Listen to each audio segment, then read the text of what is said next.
I'm in. I'm in. I'm in. Boom. So here's the button that makes a cool intro. Hi, I'm Jason. And that's Mike. We are Gen X, and welcome to our podcast. I want to give a shout out to Mike for jumping in this week. Greg is busy working on his business. You know, he's got a big function tonight. So shout out to that guy for making it happen. You know, doing the thing. Yeah, doing the thing. So give a big shout out to Mike. He's been on our show a few times now, and he agreed to step in and be co-host. So thank you for that. I want to give a big shout out to all of our listeners out there. And if you've been a long-time listener, thank you guys. I want to give a shout out to our Monday crew, our Monday morning road hogs out there, everybody who listens to us when we first launch on their way to work. So thank you guys for that. And give our shout out to all of our listeners who are now our viewers over on our YouTube channel. So make sure you hit us up on YouTube. And again, boomers, people my age, YouTube is our TV channel. If you like our TV channel, hit the subscribe button right over there. Hit that subscribe button. Leave us a comment. If you like the show, leave us a comment. If you don't like the show, leave us a comment. If anything, tell us, talk to us. We're not so big. I will respond to all the comments. One day, I will outgrow all of this and not be able to respond to everything, and we hope to have that problem one day. But for now, we're pretty small. Well, let me be the first one to apply for answering those comments when you get that big. You know, make that happen. We'll make that happen. I'll get a resume together and I'll turn it in first. Got it.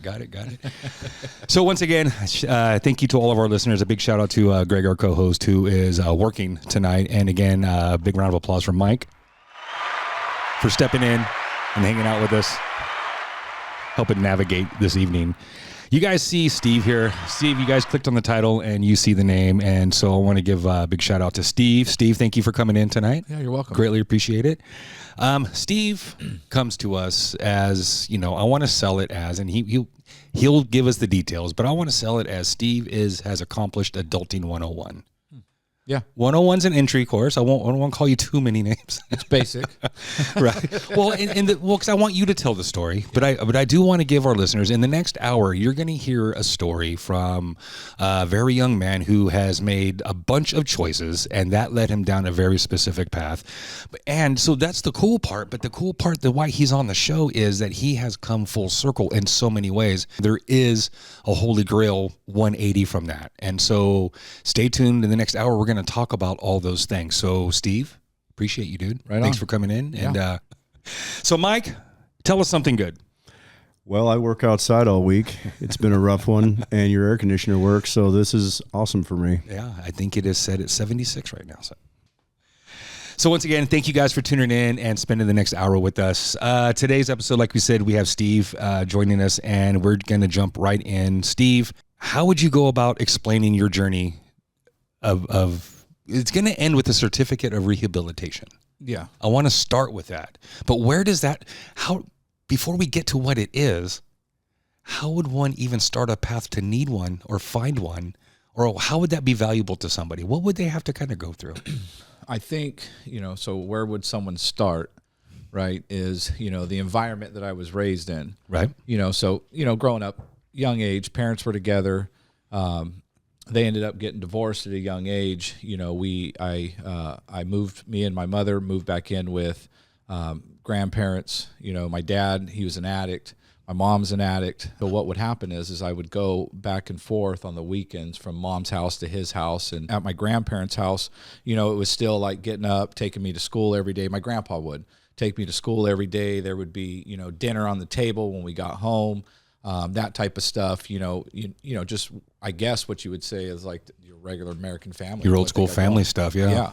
And so, and then what would happen is I would go to my father's house on the weekends, and so I would stay the weekend over there, and I would get introduced to a different environment because he was using drugs. He was using crank at the time. That's what we called it.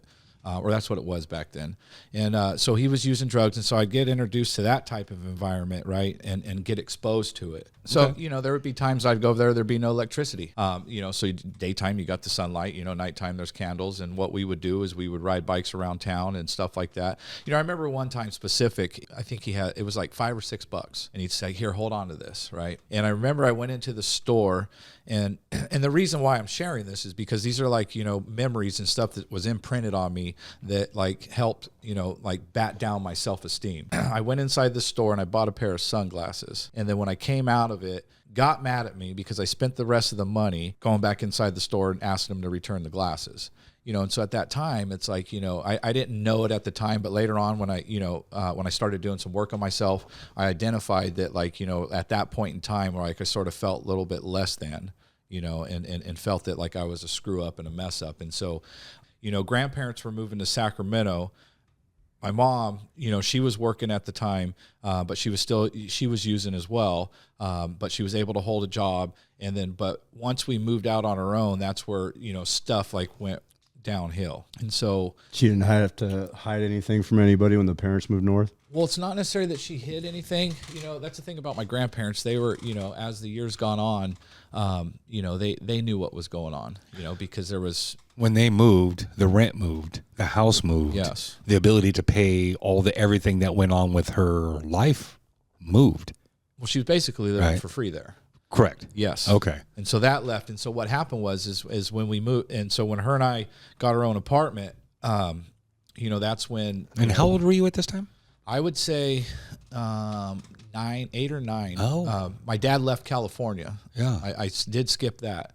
It got so bad for him out here that he got in some, and this, my uncle told me this years down the road, is that, he got in some trouble, using drugs and gotten mixed up with some bad people, got in trouble. And it was like he had to call his dad out, back east in North Carolina and Virginia and said, hey, I need to get out of here.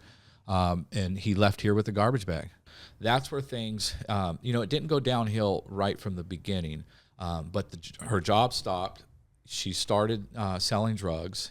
She was mixed up with, some out here, and she was, and she was doing good. She was making a lot of money from it in the beginning. What I experienced during that time, right, is that, there was bikers over the house all the time. There was, multiple people coming in and out of the house. And basically what it was is they were coming to, pick up the drugs that she was selling them. Mm-hmm. I didn't like the environment that I had at home. I remember there was times that I would leave the house or I would be embarrassed to go to school because maybe I didn't have clean clothes to wear to school. Yeah, because your mom's tied up in whatever she's doing. Or she's sleeping.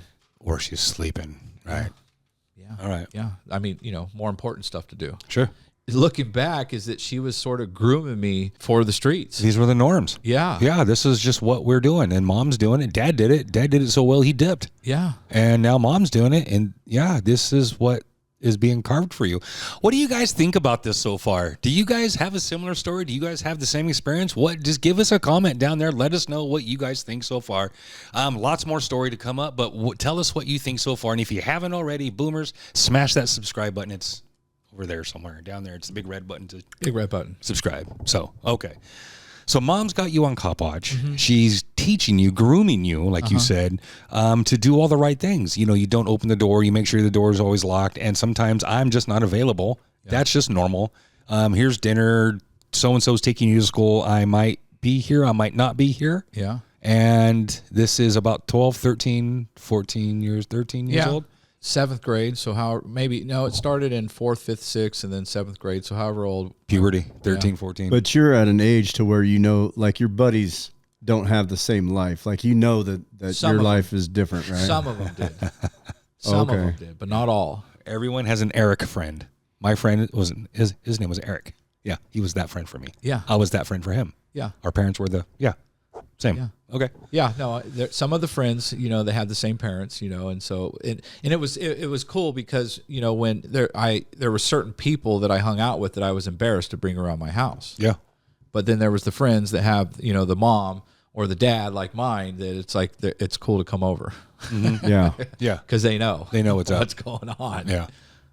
Okay. So this obviously can't last forever, right? You're growing up. Mom's not as stable as she needs to be, it sounds like, and things are kind of high-speed wobbles right now. Is that where we are? Yeah, like Don Knotts on a mini bike. Okay. Yeah. Yeah. All right.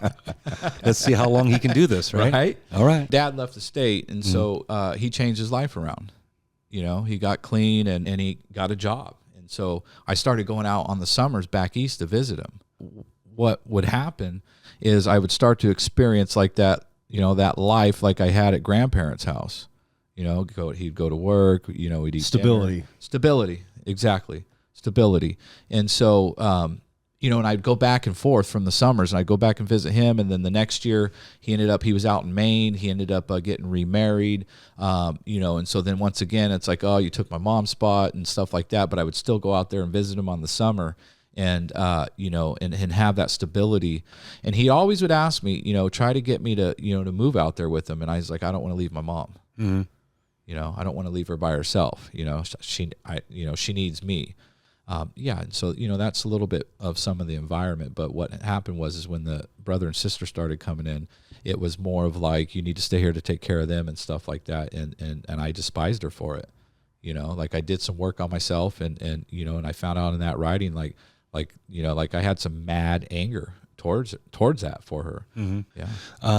When I can't say this is 100% true all the time, but I do know a lot of times when one sibling is tasked with parenting the other, the end result is generally a huge amount of resentment for everyone involved. I would agree. It's my experience. Yes. Yeah. Yeah. Well, it takes away you deserve to be a kid when you're a kid. Correct. And then, you didn't choose to have children, and all of a sudden now you got more responsibilities. I mean, it's and then, then there's a parental piece where I do want to nurture and grow and be there as that figure, but it doesn't work. It's not the relationship this way. It's that, and then and then they don't, and then I'm being empowered or pushed, from mom, and the whole, where's me? Yeah. Right. Totally toxic. Yeah. Totally toxic. So what happens next? I started getting incarcerated in 8th grade.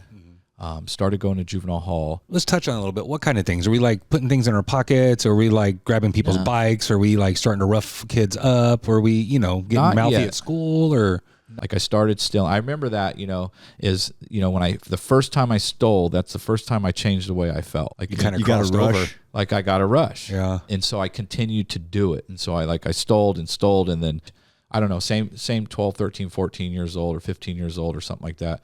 I got arrested for an armed robbery. And, and I remember like my first night in juvenile hall, I was on the buzzer. They had a buzzer, and you only press it for emergencies. Yeah. I was crying my eyes out, and I was like, call my mom, have her come pick me up. And they're like, just get off the buzzer, dude. Like, leave it alone. Like, get off the buzzer. At this point, did the police already know who you were? Did they know that, that's Steve, that's so-and-so's kid? Not yet. Because my mom wasn't getting too hot with the law yet. And throughout the time, I would get, busted, for graffiti, have to do like at that time they called it work detail for the minors. And so I'd have to go do some, work detail like on the weekends and stuff like that. But then, they took me back to juvenile hall. And once again, it was like, call my mom, get me out of here. Like, I remember the first time, like, I had to sleep in that cell. And when I woke up, I was okay. And what I mean by that is like I was like, okay, this isn't that bad, and I'm okay with it. And I think I was like 16 years old, and what happened was I had a bunch of charges, I got caught with a knife and the graffiti and graffiti charges and all this. And I was staying away from my mom's house, and she was starting to go downhill at that time, And I remember she called me one time. I was around the corner at my buddy's house, and she said, hey, the toilet's flooded, And so in our apartment, it was a 2-story apartment, and it was flooded. The toilet, something happened with the toilet, and she just had water all over the carpet. She's like, I need you to come here and help me, try to fix, So I come over, I go in the house. My buddy's with me. She's holding my sister. And as soon as I go back to the bathroom to look, like, what the hell, water, and all of a sudden my front door flies open, and it's cops. And so they were watching the apartment because I had warrants. They came and arrested me. Next thing you know, I'm in juvenile hall for a few months, couple, 3-4 months, however long. And, I was just writing out my sentence. I was going to court. They didn't sentence me yet.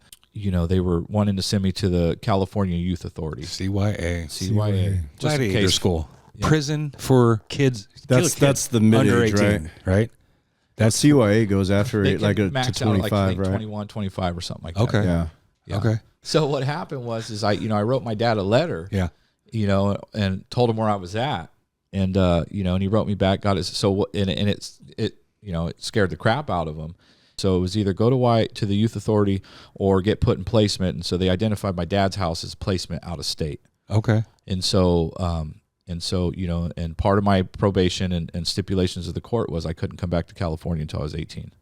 So basically they, found me guilty on the charges. You have placement out of state.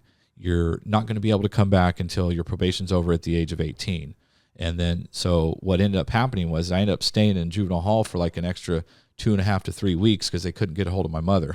I don't know if she was sleeping or what. Right. But finally they got a hold of her, and I remember my uncle came and picked me up, and as soon as I got in his van, it's like, smoked a cigarette, and I was supposed to be on house arrest. I had a date to fly out on a plane, and as soon as he got to the house, boom, I was gone. But I did get on the plane and I left. Okay. And so. And how old are you about this time? 16 and a half, just getting ready to turn 17. So all this happened between 13 and 16. For the most part, yeah. Wow. In and out of juvenile hall. A few times. Yeah, a few times. And then this last time we were talking about it, it was like 5 or 6 months, that it was in there. And moving to dad's. I don't know. So, I was out there working and, but they were short-staffed, back then too. And so what would happen is I'd get off at like 1:30.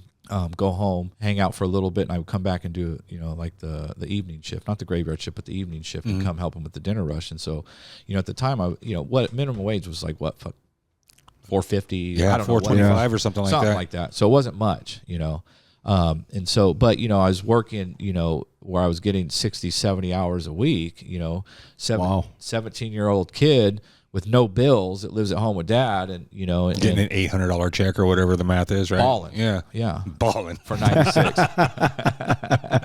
But there's a saying that like wherever I go, there I am. Yeah, and I found my people. Yeah.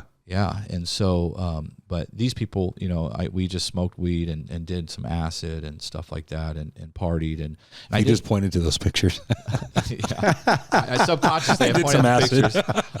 Subconsciously I pointed at the pictures. Hell yeah.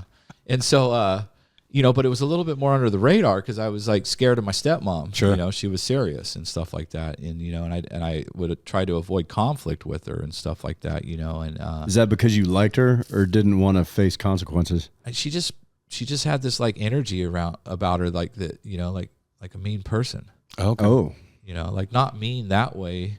I mean, later on down the road, they're divorced now. But I have a brother and sister from them, and and they're, I'm 14 or 13 years older than all my siblings, and hearing stories about how she was like when my dad would be out of town with my brother and sister. She was never like that with me, but she just gave me like that. There was just like that energy about her, like I don't want to mess with her. You know what I mean? Sure. And so I got in a relationship with this girl that and I don't know nowadays. I don't know. I was 17. She was 21. Trying to impress her, going to dinners with her, and and renting hotel rooms, and and so I started stealing money from my dad. And that Wendy's money, huh? Yeah, the Wendy's money was Wendy's money was running out. How many CDs could I buy? How many clothes could I buy? TVs for my room, and and what happened was I started stealing money from him.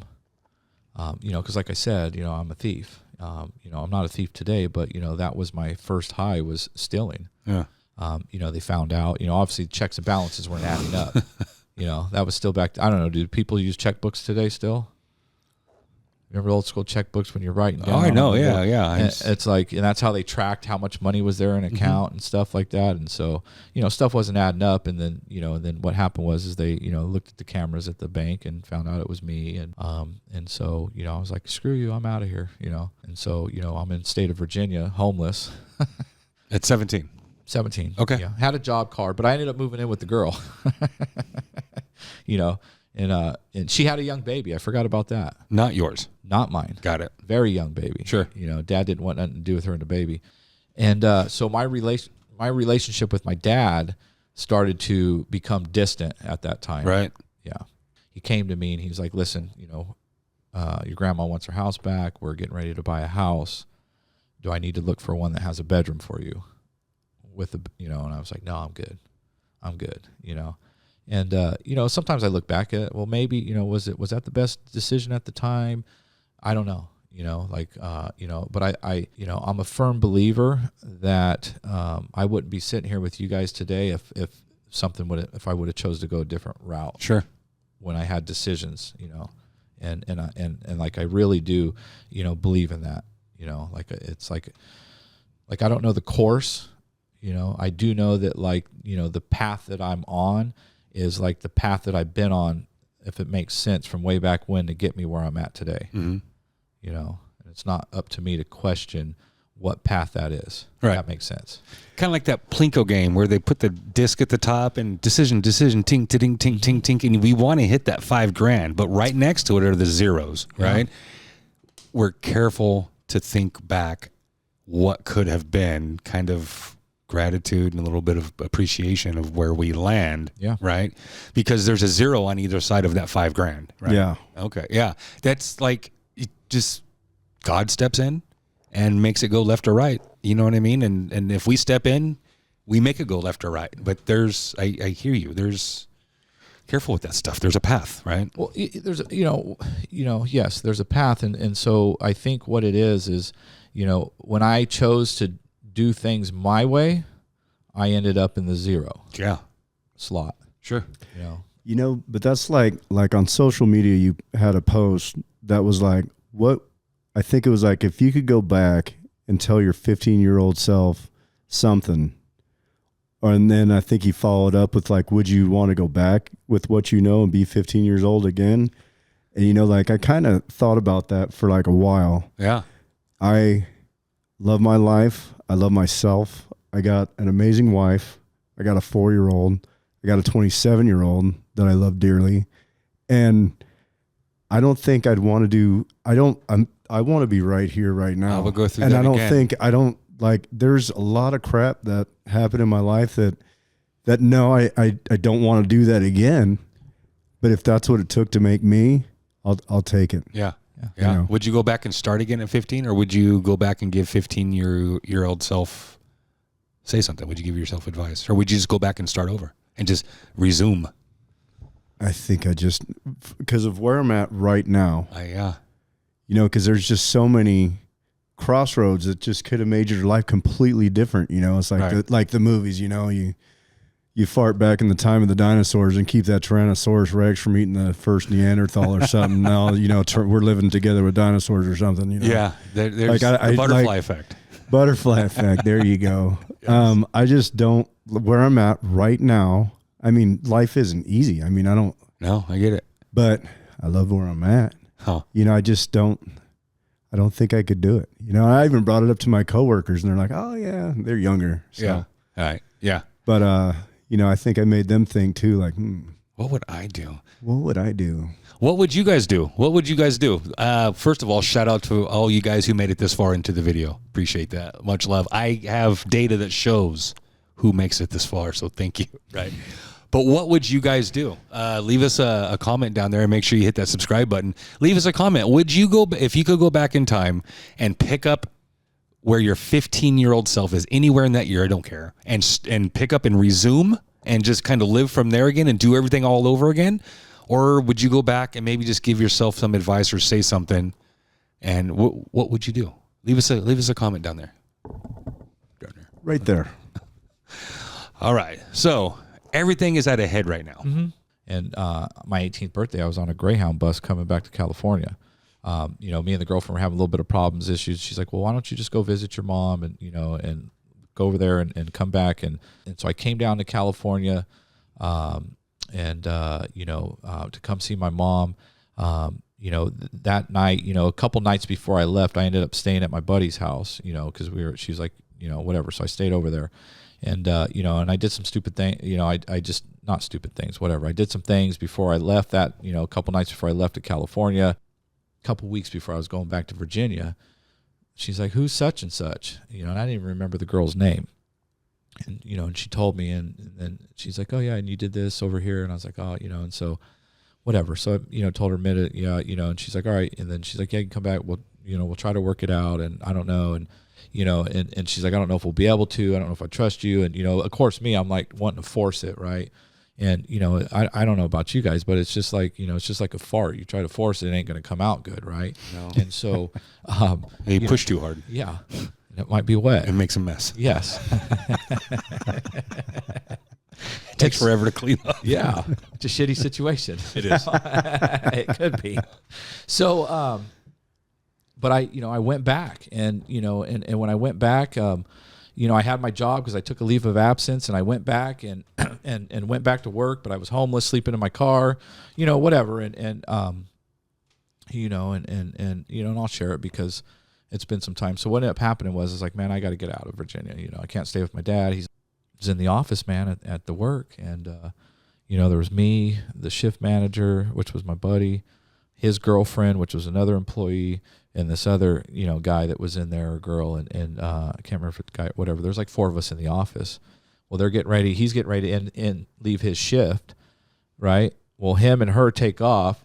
She forgets the deposits from the day shift that were supposed to be turned into the bank, and I'm a thief. I was already thinking that. I'm a thief, and I'm in I'm in another state where I don't know nobody. Burnt my bridges with the girlfriend that I was trying to get back with, my dad, and You stuff. got nothing to lose, and you got a whole bag of opportunity right in front of you. Yeah, and so and there was a new guy that worked. It was a new guy that was in the office, and it's like, oh, okay, So I took all the money, and I left the store right there, in a hurry.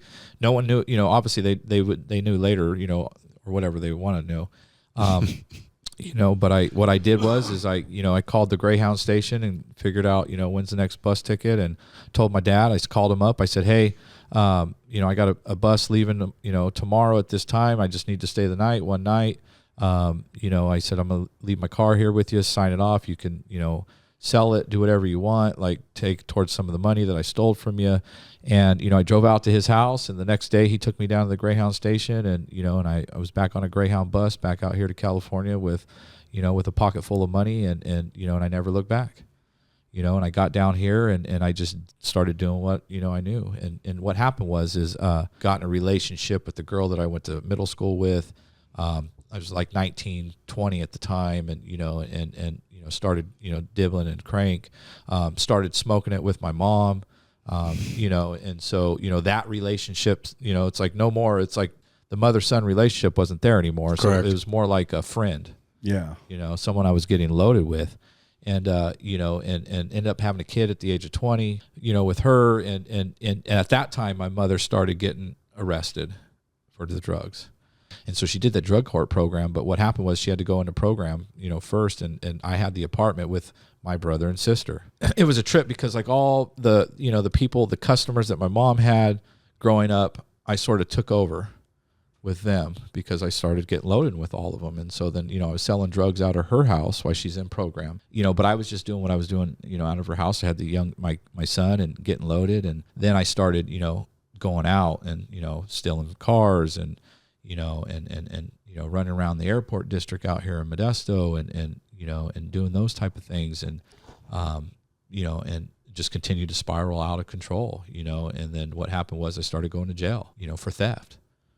First was had a check in someone else's name or something like that. And got arrested for it, went to jail. And, you think that I remember too, it took me back to, I was on the phone calling my mom, talking about, I'm not safe in here, you need to get me out, whatever, and she's like, no, dude, you can hang out in there for a minute, and so I was like, whatever, I fucking hate you, and, all that stuff. And so that was my experience with starting to go to, jail. And so I think at maybe 20, 21 or something like that, or 22. So I had him when I was 20. So like 21, when I started going to jail and get out and, go back to doing what I was doing. And it was a trip because she would pick me up. We had, it's closed down now, but we had it's like a road camp out here called an honor farm. Yeah. And so, yeah, normal. Everybody knows honor farm, right? Right. Yeah, of course. Hopefully, you never know. Other states are called different. You never know. Camp Snoopy. No. That was San Joaquin County. Yeah. I've been out there too, in their jail and their honor farm. It started happening, petty thefts, stealing from stores. It's a trip because that petty theft with the prior, not yet, is a phrase I've heard so many times for people on their way to prison. I got me with the petty theft with the prior. Petty theft with the prior. It was almost like one word, right? But it's the heaviness of that crime, the heaviness, and just it. I mean, it's a big deal. I'm not trying to say it's not a big deal, but for me, years ago, back when I was running and doing dirt, it was hard for me when I was in that lifestyle to wrap my head around petty theft with a prior, and you're going to prison. Yeah, that was like, I don't know. It was hard for me to understand how. But what's the prior? I mean, like that. I mean, obviously that's the multiplier. So I understood it to be 2 petty thefts, right? So we're not talking like a bicycle. We're not talking like I stole from the store. Yeah, stuff stores. And so, my experience is your first petty theft is a misdemeanor. Okay.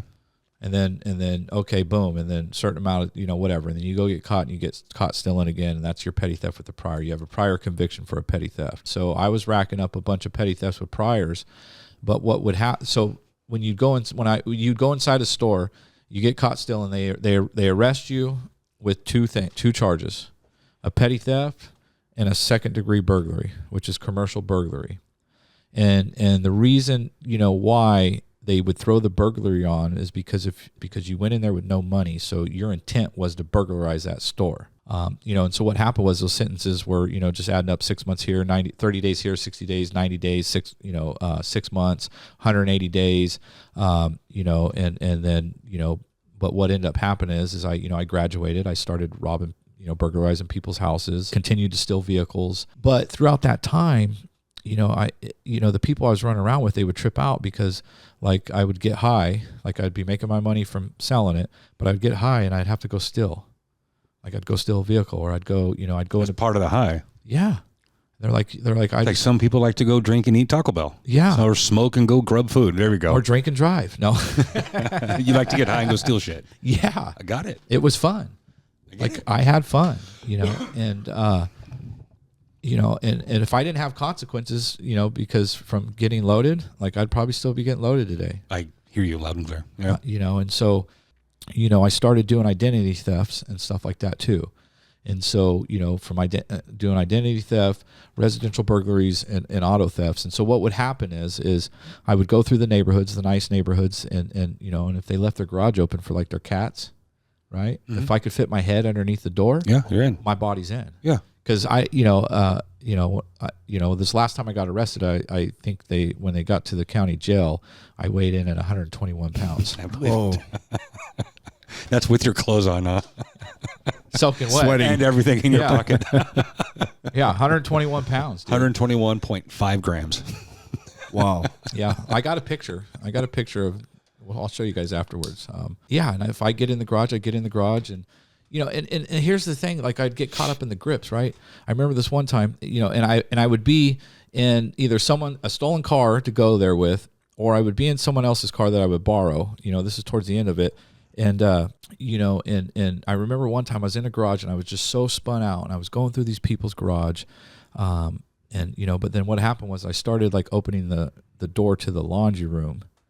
And, and there's a lot of times when, the purses would be in there, and that's when you get all the information for, the identity theft. And this one house, I opened the door and the alarm, beep, beep, beep, beep, beep, beep, beep, beep, wasn't armed, but it was loud, and I mean, one would think like, get the hell out of here, dude. Right. Like, I'm like, oh shit, there's still more stuff I got to go through. Your heart is pounding right now. I thought it was, maybe it's just from the meth. No. Okay. I mean, but you got to figure, if you like to get high, you like to steal cars just for kicks, like not even when you need it. Yeah. The rush isn't as big. You know what I mean? Dude, my heart's pounding right now just thinking about being in somebody else's garage at nighttime, let alone opening their door and just going, the alarm's on, and I'm still going to grab that purse right around the corner. Yeah. But it's like I'm thinking of the term roller coaster, because that just keeps popping in my mind this whole time during the story. Yeah. The first time you ride a roller coaster, especially if it's got a loop-to-loop corkscrew and all the, bells and whistles, you're putting diamonds, out the back door while you're screaming the whole way, and you're nervous. But the 10th or 20th, 50th time you're riding that roller coaster, desensitized to it. You enjoy it. Yeah. But you're like, yeah. I get you. I would have put another loop-de-loop here. Yeah. That one didn't jerk me as well. I should have been up front on the left. Yeah. You know what I mean? So at some point, your system, you must be like, almost 24/7 if you're awake. Huh. For the most part, At that I mean, point. at that time, you get immune to you get a tolerance for it, right? And so, it was just more or less of just to get up and get well and go and stuff like that. But, the rush comes with it. And, and one would think that I would take off and leave, right? But I'm like, no, there's more stuff I got to go through. And next thing you know, the dude whose house it is opens up his door in the garage. And I see him. I yell at him. I throw something at him. He shuts the door. I take off out of the garage. I get in the car I'm in. I have a police scanner with me. And, and this is true. Like, they say witnesses aren't viable. Like their eyewitnesses are, a lot of them are inaccurate of what they see. Yeah. Because you're in that was a stressful traumatized environment with him. He hears his garage, alarm beep off and like, what the hell's that? Like, is one of my kids sneaking out? I don't know. But what would go through someone's mind? Like, who the hell's in my house? Oh, you set the alarm off with the guy in the house. He didn't just happen to come home. No, this is like 2, 3, 4 o'clock in the morning. So here's what I thought. Like, yeah, if I hit these people's houses between 2 and 4 o'clock, they're in like their REM sleep. Like they're in their deepest sleep because they're getting ready. You know what I mean? They're not going to hear things. They're not going to see me. And I would go around like the nice rich neighborhoods. But the description that he gave on the when I heard come over the police scanner was totally inaccurate. Like, I wasn't wearing that. I didn't have a bright orange shirt on. He's seen a bright orange shirt. And description of what he thought I looked like, I didn't look like that. And then the car that he said I was in didn't even match. But the only thing is there was one way out of the neighborhood. We were coming to one of the hotels here in Modesto, and we were in a stolen car. Me and my kid's mom. We were going to drop off some drugs to to a person at the hotel, and as soon as we come down this back street, a cop passes us and they see it, where it was in a BMW that we had. And, I was like, oh shit, the cops. And then I told her they're turning, so she kept the dope on her and then next thing pulled over and, they arrest her, take her for the dope. And then, they arrest me, they find my hotel room, the key, because at that time it was still a key. Went back out to my hotel room and opened it up, and just nothing but stolen property in there. And we got all the goods.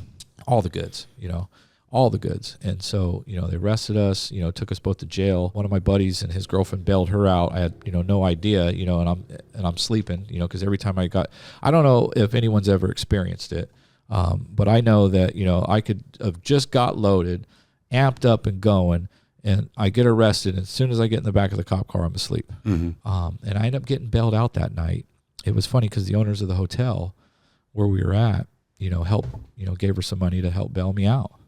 Oh. Yeah, they're the ones that were buying all of my, when I was doing identity They want theft. you back. Well, they were. You were supposed to get something for when them. I was doing the identity theft, I would, we would open up credit in people's names and add myself as an authorized user, and I would be at Best Buy and I'd tell them how much money, do you want to spend on a TV? They'd say $700. I'd go get them a $1,500 TV, $1,400. So it was 50 cents on the dollar.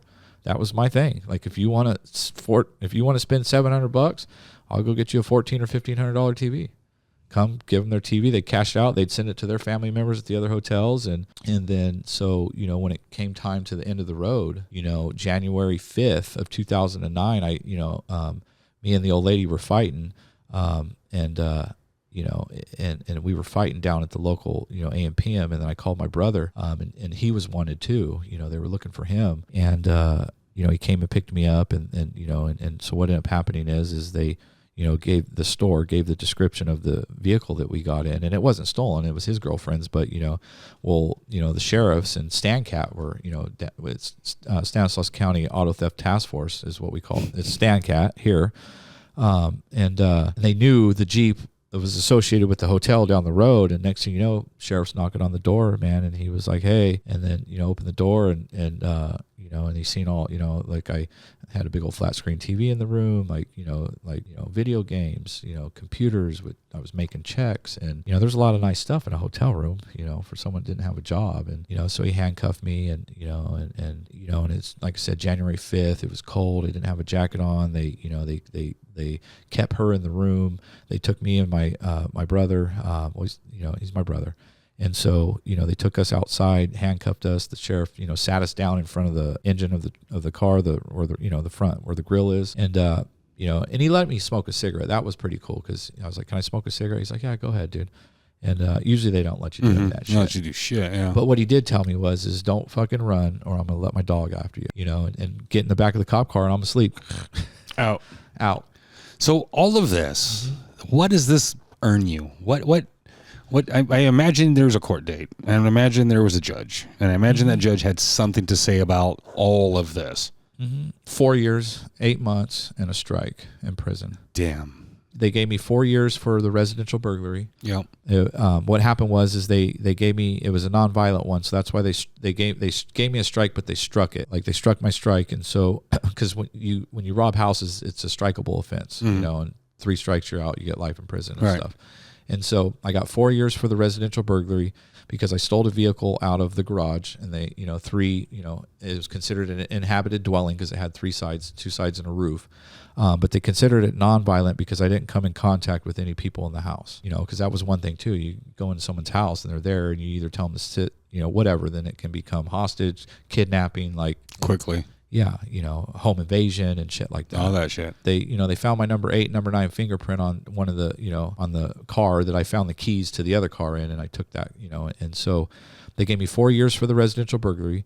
They gave me 8 months for the BMW that I got arrested for back in November. I had 3 different cases that I got arrested on. That's what they were charging me for.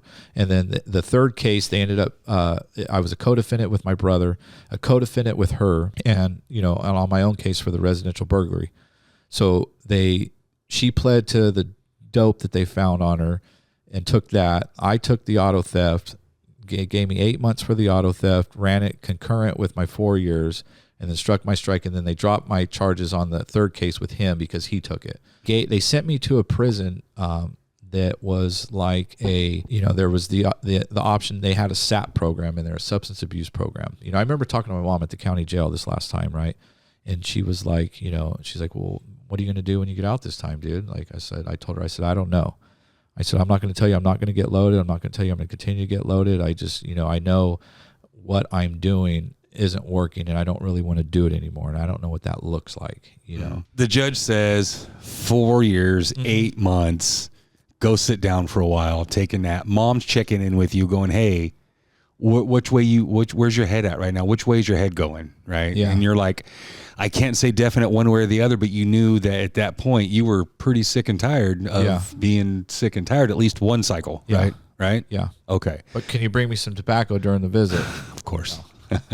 No, of course. That time I didn't ask her. So California State Prison. Where'd you land? So I ended up going down to what it's called is the California Rehabilitation Center, so CRC down in Norco. Okay. And so what they have there, it's it's just a level 1 prison. If you so ended up going from first, they send you out to Tracy DVI. Reception, yeah. So you're over there, and then once you get classified and where they go, and then they send you out, and then it got down south. Was DVI worse than where you landed, as far as just politics and there's politics everywhere. Yeah. So every time I got when I went to jail, like I stuck with my race. That's the politics. That's the politics. That's gonna happen regardless of what you do. Yeah. In California, anyway. Yeah, and and if you don't, then you're going to whatever. And so I always would tell myself, not tell myself, but like when I would say I was a situational racist, if that made sense. Yeah. What I meant, and it wasn't really racist. It just meant, but I had to survive in there. I get it. Yeah. And so well, you grew up a chameleon, right? Pretty much. Yeah. And so, so we went down south and I had the opportunity to do a drug program. They had a SAP program, substance abuse program down there. Right. And so, and they had meetings in there, and stuff like that. But it was a lot. It was basically dorm living. Right. You're in a big old dorm. And so that's why, some of the people, didn't, at some of the other prisons, like the level 2, 3, 4 yards and stuff like that, they didn't really, look at that because, you're in a dorm living with a bunch of other races, and that's how it is at any dorm living, right? But what would happen is at times, if depending on because it's a dorm living, at times they would have you you would bunk with another race. Like either you got your bottom rack and your top rack, and sometimes it'd be another race, and so that's where at the other prisons they would frown upon that, like right. And stuff. But for the most part, they kept it pretty separate, segregated. You know what I mean? Like they would keep the the whites with the whites on the bunks and stuff like that. Every once in a while, it would you would see maybe like a white with a southerner. Right. You know? So, I have not been to prison, so I don't know this firsthand. I do watch a lot of videos, and I do watch a lot of stuff online, and from all the stuff, and I'll give a shout out to Wes Watson. I don't know if you ever watch his videos. Yeah. Okay, he talks a lot about what it is, and it's not the prison system that segregates by race; it's the inmates that segregate by race, and it's those rules that inmates follow, or the rules get imposed upon you by your own race. Yeah, it's. The politics are set up to keep everybody safe, to make sure the lines are set. There's no intermingling, to where, and it all comes down to, because if one person gets in a fight, the entire race gets in a fight. That's available in that spot. One person jumps, they all jump. Yeah. And so in order to keep safe, they need numbers. So they don't want knuckleheads or liabilities, they call them. Yeah. Getting mouthy or whatever with another race. They get in a fight, they all jump, they lose people. People get rolled to the hole or rolled to the shoe or whatever. And now we lost 9 white guys, and now we're down 9, and now the balance is tipped again. So the politics are there to keep the numbers safe, to keep them safe, and you're going to be policed by your own. If the yard is run by someone with the business, I guess, right? Your people are going to approach you first. They're going to come and take you. No, this is how it's going to work. Yeah, they're going to check your paperwork. They're going to make sure that you're not there on kid or rape charges. Yeah, basically. Sex charges. If you make GP on sex charges, it's a wrap. Your people will get you, or they will get got. They will send bullets to you. Somebody will come for you. Well, not the funny part, but too is when you're at the prisons that have cell living too, is when you're the classification officers, they keep it segregated as well. Yes, white and white. Like when I was at DVI, obviously it was my one of my friends, he chose to go back out, and he's been in and out getting loaded and stuff, and I met him in the intake because when they transpacked us, and so it's like, hey, they what they do is they throw a little paper bag underneath your your freaking cell at the county jail, and they're like, transpack, you're getting ready to go, your ticket's there for the bus. And so then they bring us from safety center over down to our downtown county jail. And, so you're in the intakes and in the morning waiting to go on the bus, out to your reception. And so, the guy that I met in there, he's, growing up in the prison system. It was good because when we got to Tracy, him and I were in a cell together because we were going to the same prison. And, he took a 6-year sentence at, for, through, the CRC thing and stuff. And so, what they call it's called a civil addict commitment. Basically what it was is because once you get sentenced to to CRC, what they do is they suspend your criminal charges, and then you go down there, you do you do your SAP program and stuff like that, and then you have to go to the parole board and present your case to parole and stuff like that. And if parole board feels that you're ready to go, then you got to come out and you got to go do back then it was 90 days of residential treatment in a substance abuse facility with 90 days of a sober living environment.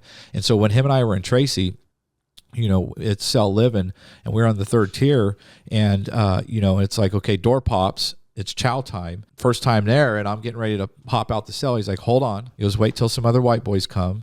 He goes, so then therefore we wait for them, and then there's us 2 and them 2. So that way when we get in the chow hall, because there's 4 people per table, and and you sit with the white boys, and you sit with your race, and and the way they do it in there, you got about 7 minutes to eat.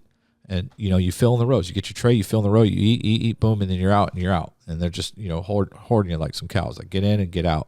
And so I didn't, at the time I didn't know that. Like, I'm ready to go out the cell. And he's like, no, hold on, you wait for them. And so when I would go to the county jails, I would, surround myself or hang out with some of the older folks that have been there and been doing it, so I could stay out of trouble. And stuff like that. The 2 things they told me to do when I started going to county jail was like, don't use in here and don't get in debt. Sure. I never got in debt, but I used, like I'd get on a work crew and go out in the community, and then, we'd have people's families, drop off cans of tobacco and stuff like that, and, and sneak it in and, put the tobacco up our ass and sneak it into the jail, and, and all that type of stuff. And so I had, people like sort of educated me along this way, and so when we were there in the prison, it came time to parole. I had a hold in another county. And so I was like, well, fuck, I got to go to this other county. I got more charges, another identity theft. And I forgot what it was, another couple charges. And so, But this is what sort of broke the straw on the camel's back. Is that the right way to say it? The straw that broke the camel's Something back. like that, yeah. So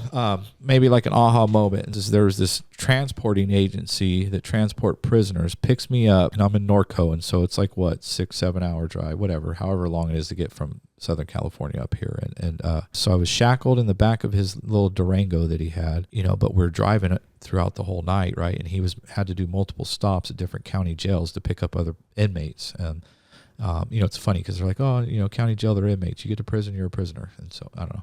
And even the COs would be like, you're fucking inmates here. You ain't in a fucking jail no more. You're in a prison. You're a prisoner, so act like it. So at times, there's like a mutual respect between you and the COs. You know what I mean? And then driving back in the middle of the night, and we didn't get to San Joaquin County Jail till like 8 o'clock the next day. And I was just like, fuck, dude, I don't want to do this anymore. Because, what happened is like I said, I like to get loaded. I never got arrested for drugs. Mm-hmm. Never got arrested. No possession. I don't have any drug charges, but I have all my charges were due to drug related. They were drug related charges. Drug behaviors, yeah. Right. All theft. Yeah. Gotcha. All theft. All having theft. Things you weren't supposed to have. Yes. I liked other people's stuff. Get it? On that ride, it came to me is the crimes I like to commit would strike me out. Like I like to rob houses, and so my first prison sentence was, for 4 years, 8 months. And it's like, it's not going to get, I looked at the track, the my process of being incarcerated. Yeah. From juvenile hall to a couple days to 6 months to county jail, went from 30, 60, 90, 180 days to a year. You're not straight going to backwards. prison. You're climbing straight up the ladder. Exactly. Yeah. And I'm like, well, shit, I don't want to do this anymore. Yeah.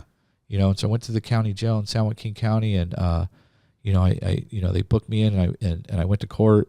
And because you just got released, but you still had out of county charges, so you don't get released. You just finish one, they ship you to the next. They shipped me to the county jail, yeah. And I'm thinking like, fuck, are they gonna violate my parole? Like what, whatever. I went to court, and I'm like telling the court like I have a bed at a program, just got, I completed this, substance abuse program in prison, and I have a bed at a treatment facility, and so they OR'd me, and I haven't been OR'd, on your own recognizance. I haven't been OR'd since like, I don't know, like 97 or 98. Like it was like, what the hell? For the little stuff. Yeah. Cause any time I got arrested, I stayed in there. You just stayed. Yeah. Yeah. And if I was lucky to get promise you'll come back for court? You promise? Yeah. Yeah. And then I don't, and you get warrants, and they just come get you. And they get you and all the shit you're with in the car you're in. Yeah.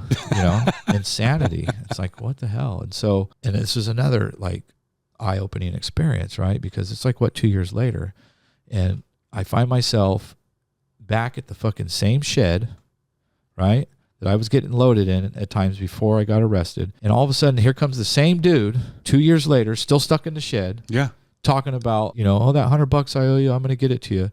I said, I don't want it, dude. Like, I don't give a fuck about it. Like you're still stuck in the shed. Yeah. 2 years later, you're still stuck in the shed. And, and that was just another experience of like, I don't want to do this anymore, man. Right.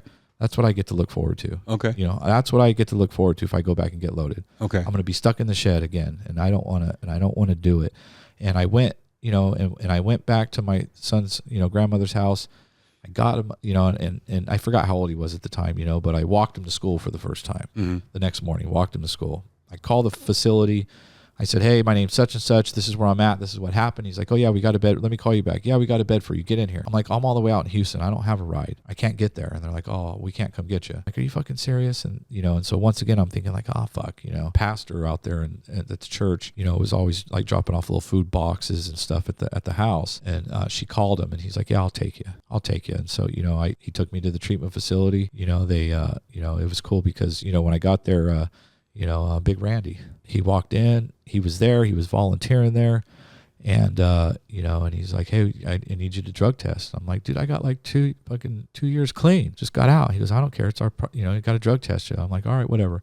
So he's going through my stuff, man. And him and I always had an inside joke later on is I had this fucking Philips Sonicare toothbrush and he's going through my stuff and he's like, and he's like, what he said was, he's like, is this a fucking tattoo gun? I told him, I said, no, it's a toothbrush, and I said, and he had dentures. And I said, you probably don't know nothing about it because you got them dentures. And so every time I would see him, man, he would, and I missed the guy, but he would always tell me, is that a fucking tattoo gun, Steve? Is that a tattoo gun, Steve? That's funny. Yeah. you know, so I jumped on that ship about treatment, man. I did 90 days in there, but I was still, you know, I got hooked back up with my kid's mom. Yeah. You know, but I was, you know, the manipulation was still there. Like I needed cigarettes brought to me. I needed clothes brought to me, like someone to visit me, you know, sex, you know, she would bring me food on the visits on the weekends, you know, Saturdays and Sundays. She would sometimes come to family group, but then that was on Wednesdays during the evening, but she would start to fall asleep during group because she was still getting loaded, you know. But what I found myself in is, you know, going back into that environment, you know, chasing her, what is she doing? And, you know, and I was doing everything but get loaded. It's ugly, fighting and getting high. Yeah. And you're chasing the fight. Yeah. But I wasn't getting high. Right. And you know, then she got it. I told her, if you don't go into treatment, get clean, it's not going to work out. Yeah. You know, then she got into treatment over at SRC. I went out there one night, you know, and it's like finally she was there and I had some peace. I was like, oh, cool. I went to a family group one night and just sitting there during the family group, something clicked. I was like, I don't want to be with you. You know, I didn't tell her that during the family group, sure. You know, but when she called the next time, I just told her, I said, hey, I said, we're not, like, I'm done. You know, I just, you know, and then, you know, she's like, I'm going to, you know, she's like, oh, fuck you. I'm going to fucking, you know, beat myself up and send you back to prison. I was like, do what you got to do. I don't care. You know, whatever. I said, that just even solidifies it even more. I don't want nothing to do with you. You know, and so I did that, you know, and I jumped on board, you know, I went through like some job readiness courses. I did everything that was suggested, right? You know? Surrendered. Yeah. Threw yourself in. Yeah. Did everything you were told. Everything. How did it? I know you're getting to it, but just for funsies. And how'd that work out for you? It worked out pretty good because we're sitting here right now. Right. Right. Yeah. Okay. And we're sitting right here right now and I'm wearing my own underwear. Yeah. Yeah. And so, me too. Yeah. Same. And they're clean. Yeah. Well, it's a long day at work. It's really hot outside. It worked outside. Yeah, I mean, we did have a forecast of swamp ass today. Yeah, not like Texas, right? But so you're eating, living, breathing this recovery thing. Yeah. This. I assume it's a 12-step. I'm going to meetings. Okay. And a 12-step fellowship. Yeah. You know. And is it a new high at this point? Like, is it a rush for you to be clean? Like, it was an unknown. It was unknown. Like I was in a foreign area, like if that makes sense. And so it was. And how old were you at this time? 2009. So I was 29.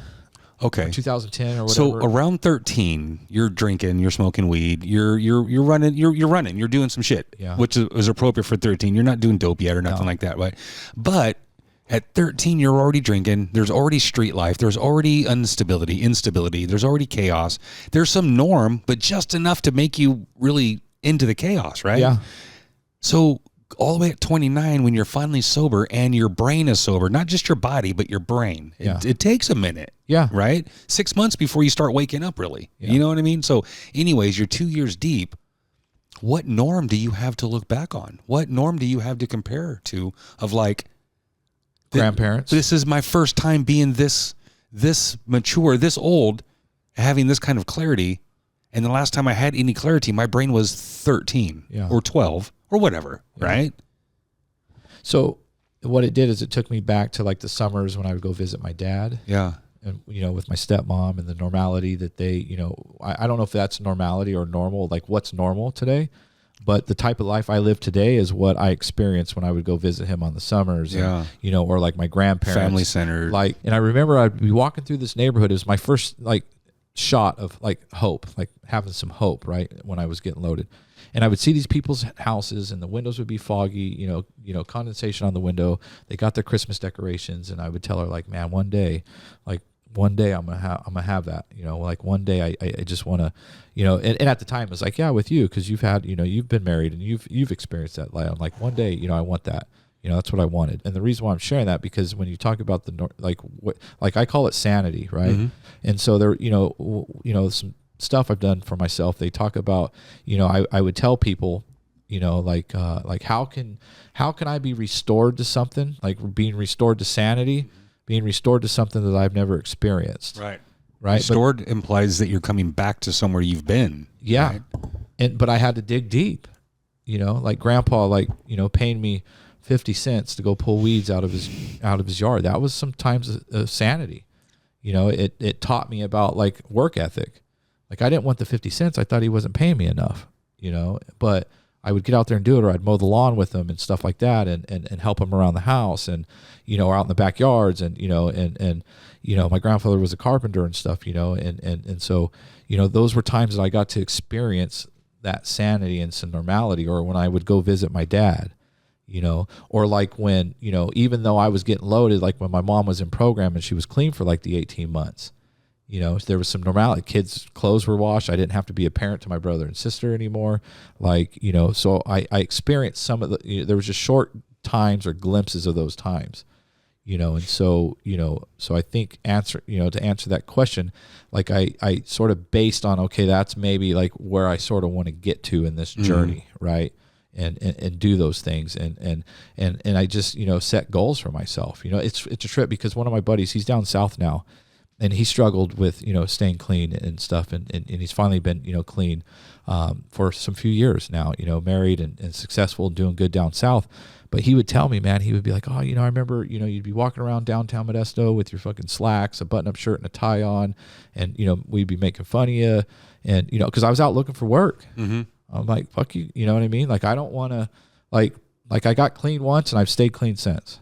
Like, I haven't been one of those ones that struggled, like come in, get clean, leave, whatever, and it hasn't happened.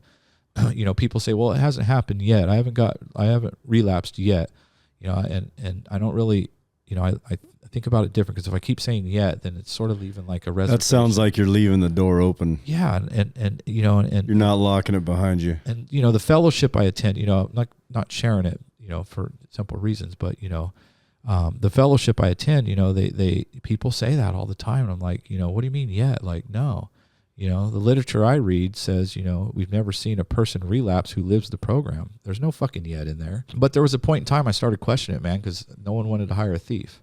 Right. I have my background, my criminal charges, I couldn't pass a background check. It would come up as a thief. No one wants to hire a thief. You know what I mean?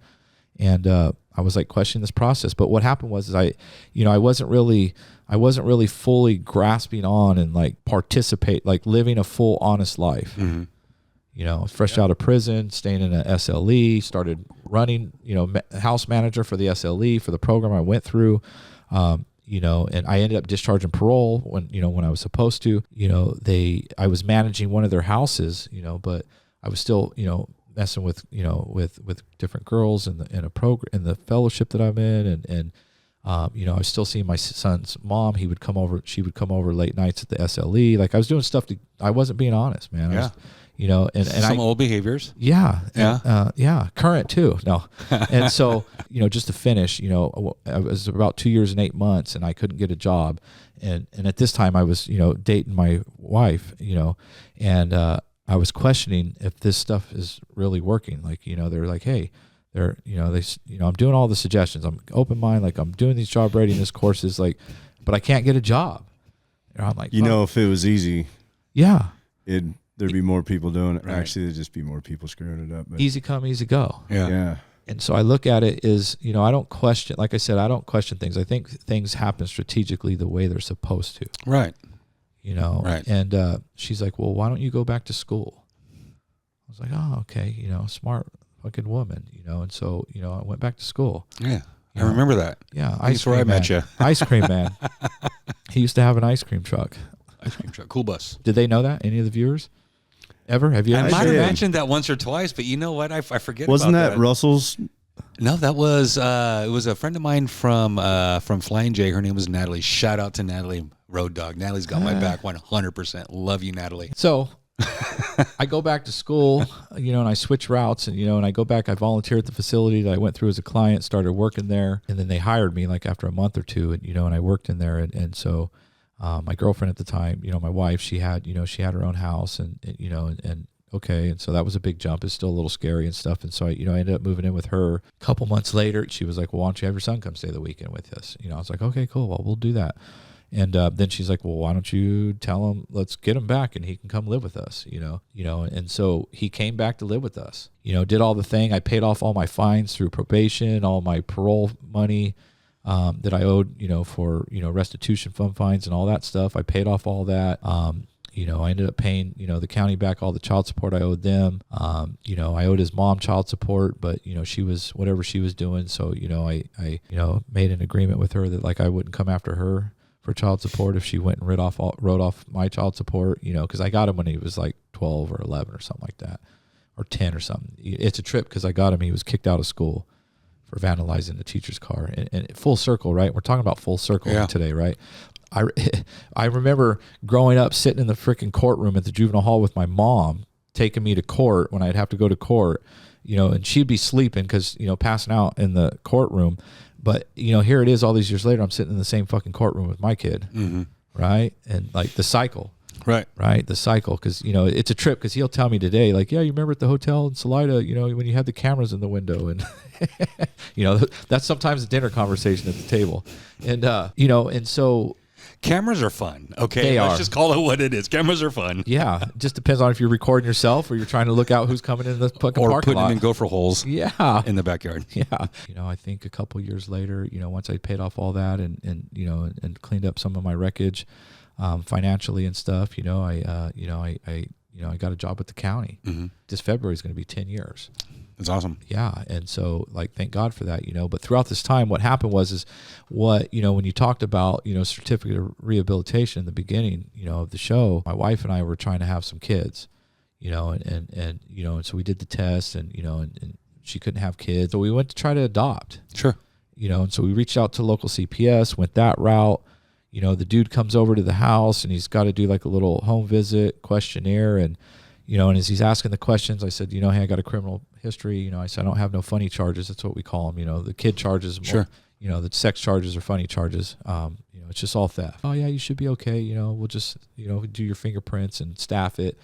And, so he's like, yeah, we'll go back and then we'll schedule you for your fingerprints and stuff. And, the very next day he calls and he's like, oh yeah, we took it to the staff. He goes, we're not going to move forward with you because you're a criminal background. I'm like, well, you haven't even fucking ran it.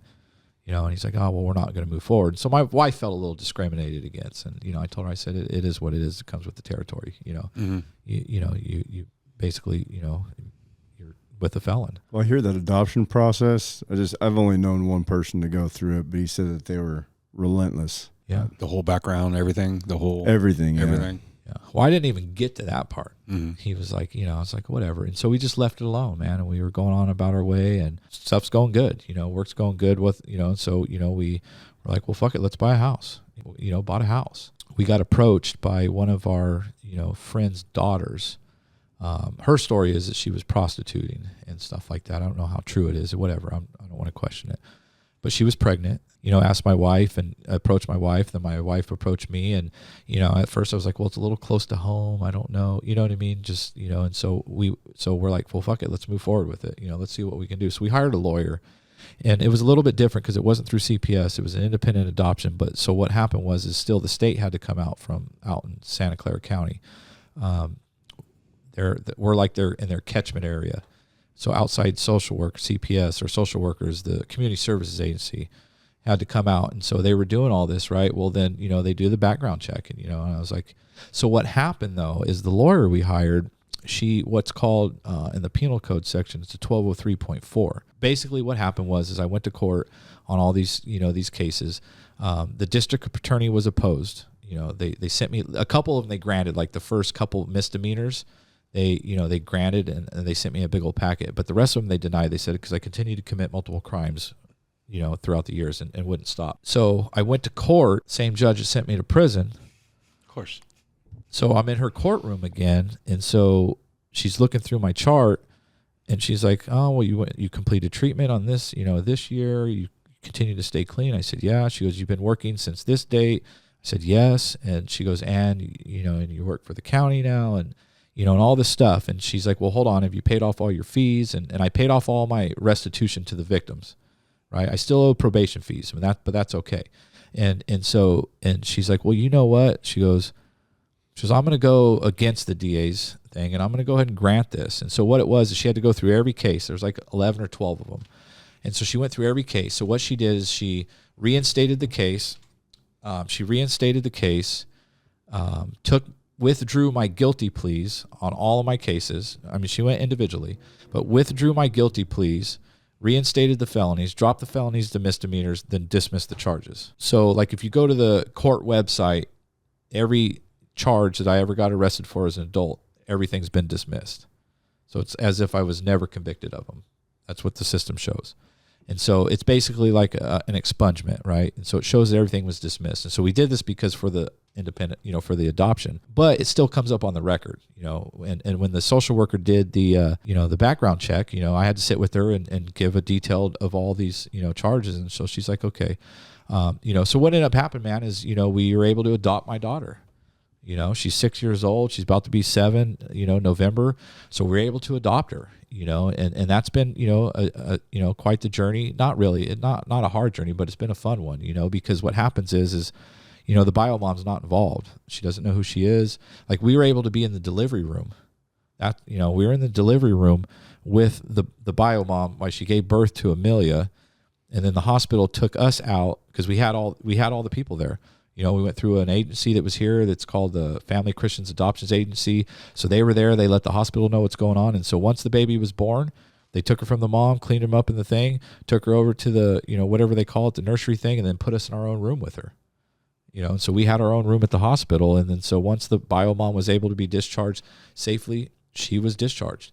And never another contact with the No, baby. we haven't had. So in the beginning, we had a little bit of contact, every once in a while contact because someone would share, like, because, social media, where she's blocked from all of our stuff. Mm-hmm.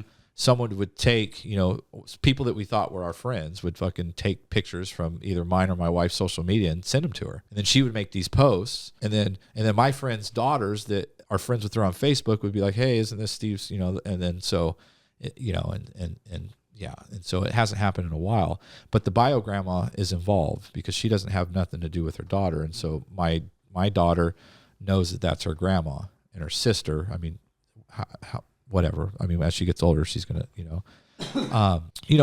and so the thing about it too is, my daughter's mixed. So she's going to know as she starts to get older, she wonders why her skin's a little bit more tan than ours, mm-hmm. And stuff like that. And so, it's going to be an uncomfortable conversation when it happens because, like God forbid, and it's my own shit, but like God forbid that I don't want to have the feeling, right? It's, like I said, it's my own shit, but have the feeling of her ever thinking that I'm not her dad. Mm-hmm. Yeah. Right. And so, because, you ask my wife, like, I don't know about now, but when she was younger, I was her favorite person. I'm like the next best thing since sliced bread for her, right? In her eyes. Yeah. And so we did that and we adopted her and, and stuff's going good. And then, so we were like, well, fuck it. Let's go back to CPS route. Right before COVID hit, we went back to do, cause my charges were dismissed. They didn't fingerprint me last time.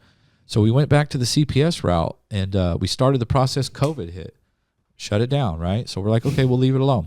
I'm reassigned at this emergency operations center and, it's me. It's, there's a social worker from CPS. He's a supervisor.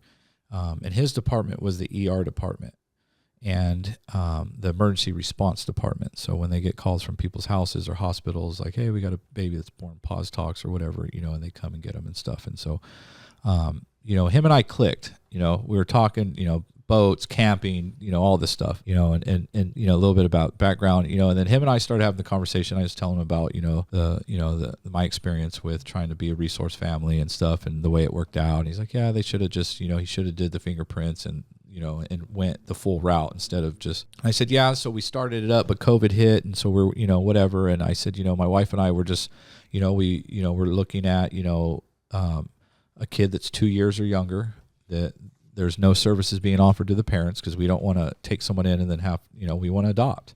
So, the special assignment was over. I was returned back to my regular, classification or my duties in my department. And, and stuff started opening back up. And so, and CPS called and said, hey, you guys want to resume your application? And I was like, well, like, hell yeah, we do.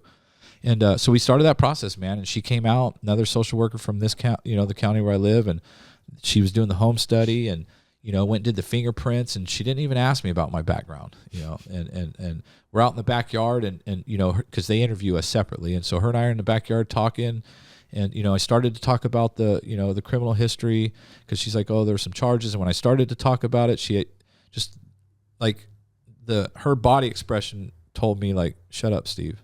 Like, not because I was doing anything wrong. It's like she didn't really care. Like, not like, oh, whatever. And so I just, instead of going into details like I had to do the last time, I just sort of, wandered off and went into another, subject. And so, we were flying out to Hawaii that year when they first opened back up traveling and stuff. And this was at the end of October. And we were set to come back from Hawaii on that Thursday. And then the next day, the Friday, our placement social worker was supposed to meet us at the house, do your first meet and greet, and go from there. And so we had that all scheduled, man. As soon as we landed in Hawaii, turned on my cell phone. He had a voicemail. He's like, hey, he goes, I know you guys are you're on vacation. You're in Hawaii. He's like, don't worry about that now. And he goes, but I just want to tell you, we got a 2-month-old baby that been taken from the parents at the hospital, and he's in a respite. They call it respite for for the kids too.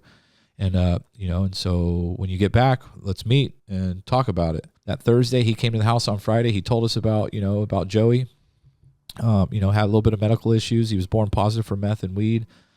He's just got a teeny bit of a speech delay.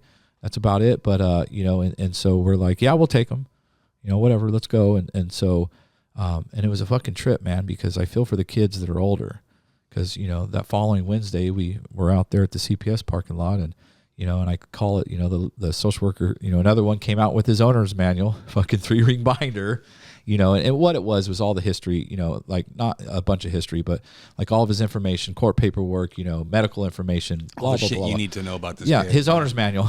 Yeah, right. And it was a straight fucking business transaction. And like I said, I feel for the older kids that go through that, man, and thank God that he was born August 31st. We got him November 5th, I believe.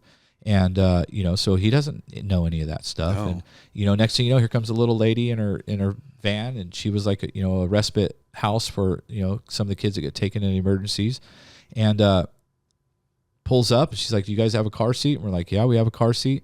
She fucking handed us his little clear, big old Ziploc doggy bag with a couple blankets and a couple, little hand toys. And here's his medicine that he's here's some medical history. He's seeing a specialist, and here's the formula. And, and like, okay, peace. We left CPS. Wow.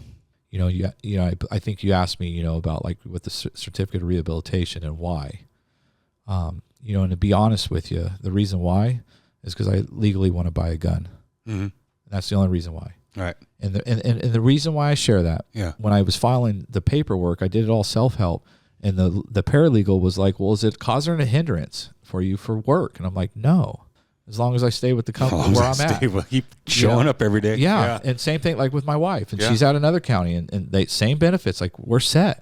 I'm like, no, it's not causing a hindrance. Like, and the lady was like, sort of like beating around the bush. Like she didn't want to do it. And I said, listen, the only reason why I want to do it is because I legally want to buy a gun. And she's like, well, okay. So she submitted the paperwork, and so I went back to court in front of the same judge. So now it's awesome. Now I want that same judge. Yeah. Right? Yeah. She's Nancy seen the Ashley. change. And so I went in front of her, man, and she granted. So what it is, a certificate of rehabilitation. It's a 2-step process, right? And so the first step's been done. And so what it was is, the case numbers, whatever, and stuff like that. And so submitted it. And so, I got granted a certificate of rehabilitation, meaning that, I still live in the same county, same city that I committed my crimes. It's been this long, and, haven't recommitted. District attorney didn't see anything opposed to it because I've been out of the system, for 15 and a half plus years. My last charge, was January 5th of 2009 when I got arrested. And so where we're at now with the certificate of rehabilitation, so the two-prong process with that is you get the certificate of rehabilitation, and then what happens from there is they send it to the parole or to the prison board. And so the prison board granted it and approved it, and then they sent me a letter back. And so right now it's at the governor's office. Sitting on the governor's desk. Sitting on the governor's desk, because this is what happens is because I have the certificate of rehabilitation, but the governor's pardon erases it all.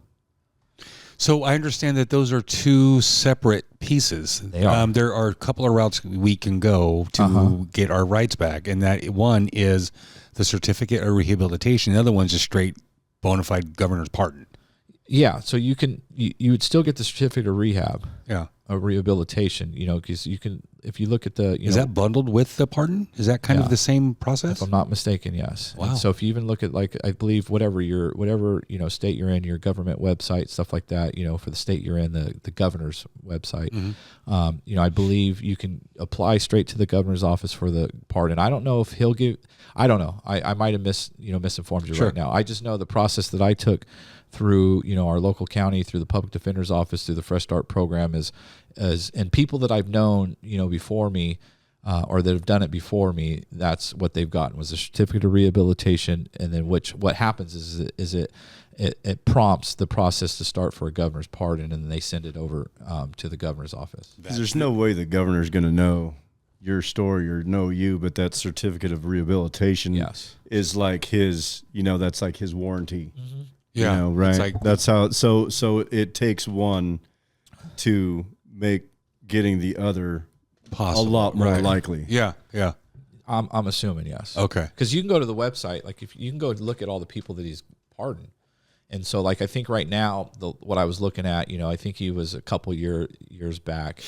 I forgot what, but you can go look at the list of all the recent pardons that he's done. Okay. And so like every once in a while I'll go on there and look, because sometimes, what they'll do is they'll update the website before you get the documents in the mail, but it's been about 6 or 7 months, I think, or however long. And so it's not something that, like I'm just waiting. If it happens, it happens, but, and you're right. And yeah, my motivation for it in the beginning was because I wanted to legally buy a gun. Sure. But, at the end of the day, it's an accomplishment, because like I look at it like this, man.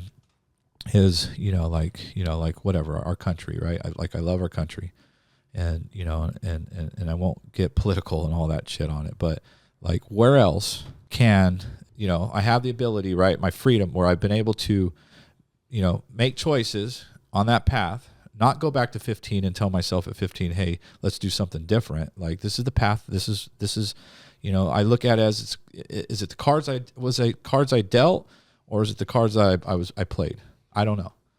I just know that I started out, and there was a point in time where I made a decision to live this way, and then there was a time in my life where I made a decision to live this way again, to change that.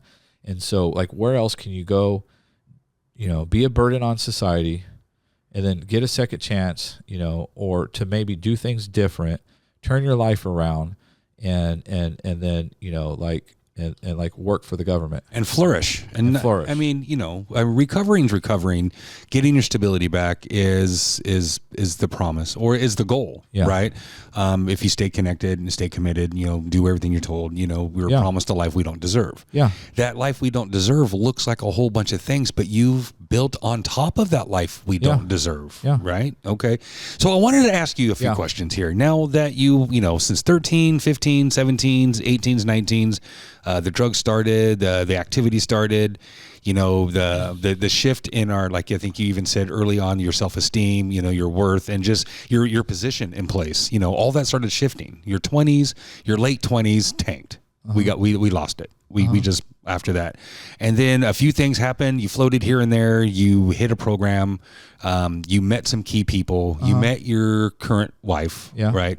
And through all of these things, you fought through the comfort zone. You fought through the things you knew, and then into new territory. Yeah. That new territory included building a life, building a family, getting your other kid, your son back, and then building a new family with children who are coming from other parents. And you've taken on all of this responsibility and have built a life kind of like, a modern version of maybe what your grandparents would have today. Yeah. Right. You have, I know you. I mean, I have you on social media. I see your stuff. And it's, in the world of recovery, it's not about the things we can touch and have. It's about if our heart's content, and if it's about that we're doing right by, our higher power and by ourselves, by our own mind, right? If we're doing right. But some of the things that come along with that life we don't deserve are things like that make us just humble. Like you don't have a house, you have a home. Yeah. You don't have that chaotic, living life. You have a family. Yeah. You have a big family. You have a family that you built. Yeah. Right. And through the grace of God, you get to keep that family each and every day. You keep doing the right thing. Yes. Right. So yes. think that qualifies you as adulting because I would say so. The whole thing about the show and the reason why Greg and I started it 2 years ago, we boiled it down to one sentence, and we figured adulting isn't having a home, the job, your accomplishments, being a dad, a certain age. God forbid, it's not a freaking age, right? But it's how you manage yourself. It's how you recognize and unfuck your glitches. Yeah, you have recognized and unfucked many a glitches. Yeah, right. So that's what you get. Right, you get the certificate and you get this little digital file to play for 8.5 seconds. Hell yeah. Of applause. No, seriously though. So, one, thank you for being so open and just throwing it out there on the table. You know, we do have listeners. We have a following. You know what I mean? So some people are going to get to hear this. So thank you for being open for that. Two, thank you for just bringing everything to the table and taking this so seriously and just, putting it out there. Right on. There's a couple of questions I have, and that is one, where's mom today? Who? Son's mom? Your mom. Oh, she's dead. She passed. So she, and I left that out. Yeah, she, she was in Sacramento, continued to use and stuff like that, and then she ended up, getting into like a program, like a housing program, what we got here, Sure. An old renovated hotel and stuff like that, and passed away. She got up, she was, I think, cooking something or did something and just dropped down. So I'm assuming she had a heart attack. And, it was a trip because, so me and my wife, told the realtor, I'm sorry, hey, I got to go, and we didn't like the house anyways. Easy peasy. We were just still walking through the rest of it. It was like, hey, sorry, we got to go emergency. So her and I took off to Sacramento to go to the hospital. Right. Basically, I need to go say goodbye. Sure. And I went in there and whatever, she's laying on the fucking cold table, the gurney, but, with the tube out of her mouth, but like she looked at peace. Well, I think that's going to do it for us today, folks. We're going to wrap this one up. I want to thank each and every one of our listeners and our viewers for tuning in and spending your time with us. We greatly appreciate it. If you are still here at the end of this video, we love you. Thank you. And I know some of you are. Hit that subscribe button and leave us some comments down there at the bottom. Let us know what you think. Steve, I appreciate you, dude, for coming out. Right on. Right on. I thank you very much for that. Mike, thanks for stepping in. Appreciate it. Let's give another shout out to our co-host, Greg, who's off building his business. So shout out to Greg. Definitely appreciate that. And we will see you guys next week. My name's Jason. And I'm Mike. And I'm Steve. Peace out, everybody. Peace out.